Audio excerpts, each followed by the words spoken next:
नमस्कार, मैं हूं देवस्मिता। आप सबको बहुत बहुत स्वागत करती हूं आज के हमारे इस वीडियो में।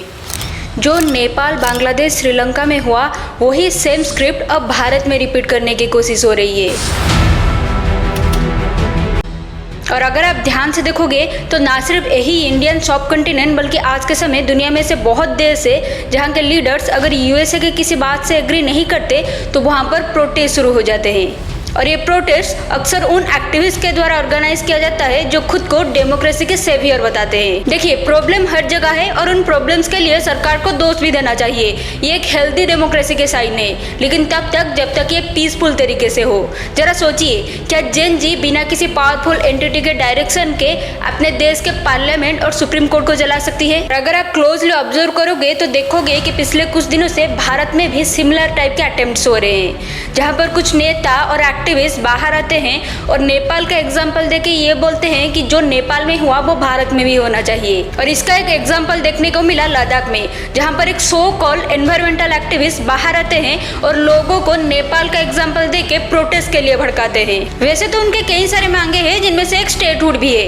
वो 3 लाख आबादी वाली एक जगह को स्टेट बनाना चाहते हैं और वो time to time environmental related भी प्रोटेस्ट करते रहते हैं। देखिए, मैं उनसे सहमत हूँ, एनवायरमेंट को प्रोटेक्ट करना चाहिए, पर ये भी तो समझो कि लद्दाख एक सेंसिटिव एरिया है जहां पर सेंटर का ज्यादा कंट्रोल रहना और रोड इंफ्रास्ट्रक्चर डेवलप होना जरूरत है, ऑप्शनल नहीं है चाइना के एग्रेशन को काउंटर करने के लिए। और एक कोइंसिडेंस देखिए, जब कुछ दिन पहले पहलगाम अटैक हुआ था उस टाइम पर ये भाई साहब पाकिस्तान में थे, कोई एक कॉन्फ्रेंस अटेंड करने के लिए गए हुए थे। अब इसके बाद एक और कोइंसिडेंस देखिए, अब कुछ दिन पहले जब भारत के नए वाइस प्रेसिडेंट के शपथ ग्रहण समारोह था, उस समय भारत के ऑपोजिशन लीडर राहुल गांधी इस समारोह को स्किप करके अपने सिक्योरिटी को ठीक से जानकारी ना देके मलेशिया चले गए।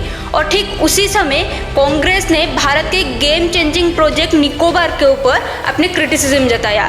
अपने लोकेशन के वजह से ये प्रोजेक्ट भारत के लिए काफ़ी महत्वपूर्ण है, क्योंकि ये मलाक्का स्ट्रेट के बगल में है और मलेशिया ठीक उसके पास में है। और मलाक्का स्ट्रेट वो जगह है जहाँ से चाइना का 80% ऑयल ट्रेड गुजरता है।